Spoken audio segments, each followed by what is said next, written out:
twishimiye kuba twongeye kubasanga kuri izi mikoro za Muhato TV. Amahoro y'Imana nakomeza abane namwe. N'amakuru agezweho mu Kinyarwanda ku buryo burambuye, n'amakuru mugiye kugezwaho nanjye Tangishaka Hereke Manetsi. Nanjye Datsigira dukunda.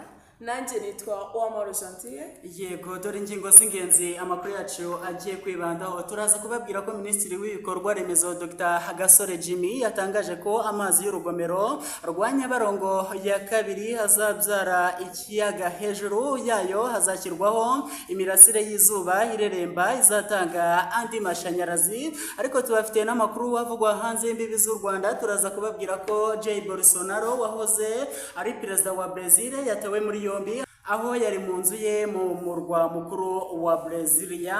Hanyuma hanze y'u Rwanda n'ubundi haracyari n'izindi nkuru turaza kukomozaho. Ariko se Dativa, hari kuvuga iki mu Rwanda hano? Mu Rwanda hari kuvugwa impanuka y'imodoka hoho yishe abana babiri bavukana. Yego, ayo makuru kimwe n'andi tudakomojeho turaje mu kanya gato tuyarambure. Ariko tubafitiye n'amakuru avugwa mu mikino. Turaba turi kumwe na mugenzi wacu Kopro, haraza kutugezaho amakuru avugwa mu mikino. Reka tugaruke mu kanya gato tuyarambure.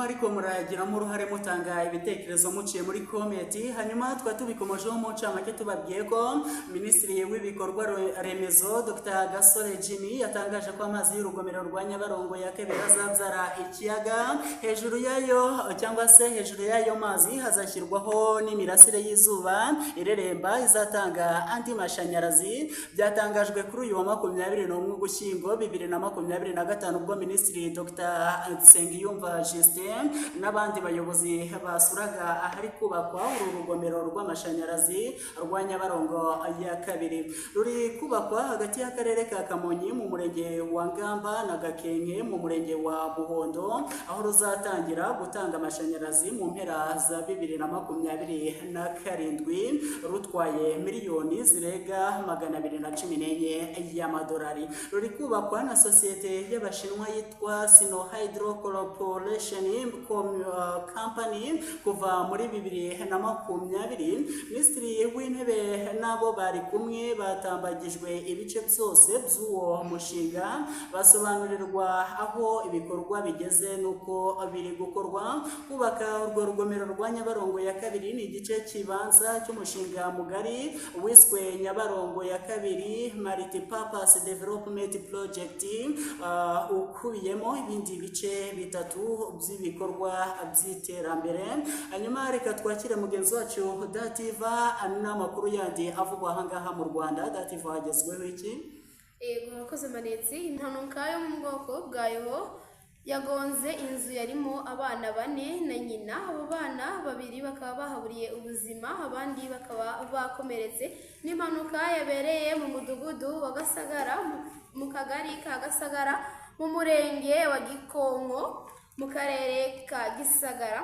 Abaturage bahaturiye babwiye abanyamakuru ko iyo mpanuka yabaye kuri uyu wa 22 Ugushyingo 2025, aho iyo modoka yambutse umuhanda ikagonga inzu yari irimo famiye cyangwa se umuryango urimo abana 4 ndetse na nyina babiri bakaba bahataye ubuzima.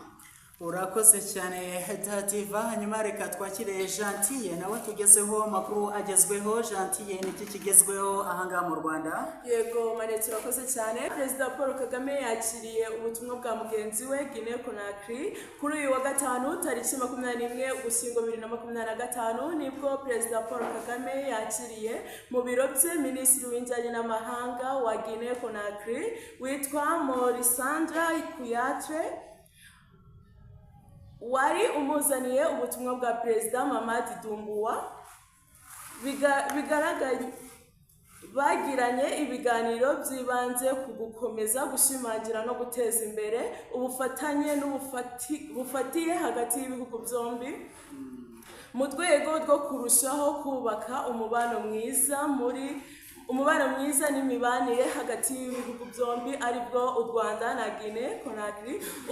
Ni ubutumwa Perezida Kagame yakiriye nyuma y'uko aheruka mu gihugu cya Guinea mu rwego rw'akazi rw'iminsi 3 yamaze muri icyo gihugu guhera kuwa 11 Ugushyingo 2025 atanya na mugenzi wiwe w'icyo gihugu gutangiza ku mugaragaro umushinga uzamara igihe kirekire, umushinga mwiza kandi wa mbere uzamara igihe kirekire ku isi mu bijyanye n'ubucukuzi bw'amabuye y'agaciro. Perezida Madadi Dumbuwa aheruka i Kigali tariki ya 1 Gicurasi muri uyu mwaka. U Rwanda na Guinea Conakry ni ibihugu bisanzwe bifitanye umubano ndetse n'imibanire mu ngeri zitandukanye.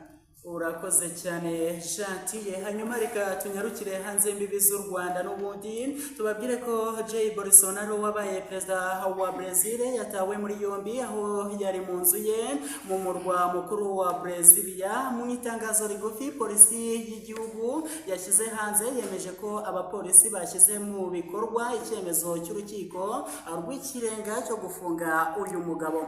Amakuru yatanzwe n'itangazamakuru rya Brazil yemeza ko uyu politike yoherejwe kuri polisi ikorera muri kilometero 8 uvuye mu rugo rw'uyu munyagihugu.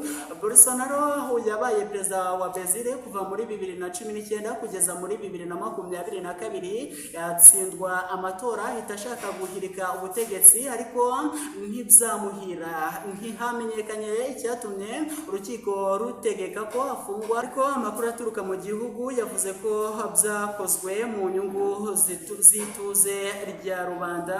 Hanyuma munyemerere twakire mugenzi wacu mu mikino Rikopro. Mu mikino yahageze Rikopro, tugwaye ikaze, ni igiki kigezweho mu mikino? Yasa mu makuru arebana n'imikino hagezweho ibintu byinshi, inkuru nyinshi. Reka dore kuri update ingezeho kano kanya maneti abariyo duheraho ivuga ko ikipe ya APR Football Club ku munota wa 56 umukino gusa imaze kurya ibitego 3 byose ku busa itsinzwe n'ikipe ya Musanze Football Club. Ubwo no kuza kureba uko umukino uza kurangira.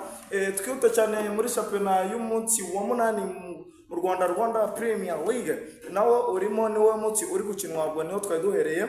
Twihute cyane tuhita tuvugaruka ku mikino iri kuba muri aka kanya. Ikipe ya Marine Football Club ya mu karere ka Rubavu, ikipe ya Marine ibarizwa hano mu karere ka Rubavu nayo irimo irakina n'ikipe ya Gorilla ku munota wa 68 w'umukino. Biracyari ubusa ku busa ku mpande zombi. Hanyuma rero twite ku mukino izaba ku munsi w'ejo. Ikipe ya Rayon Sport itegerejwe umukino uzakina ku saa 9 kuri Kigali Pele Stade ameza bayakiriyeho Kigali IC do Kigali. Naho mu yandi makuru akomeje kugenda agarukaho mu Rwanda agiye atandukanye, ikipe ya Rayon Sport abakunzi bayo bakomeje kwakira neza rutahizamu bayo bombi barimo Ndikumana Asumani ndetse na Nganye, mu gihe umuvandimwe bamwita Tambwe Nguluwani Ngongo we ari mu mvune, arwaye malaria, nubwo nukumwihanganisha n'umwonge ikipe ya Rayon Sport.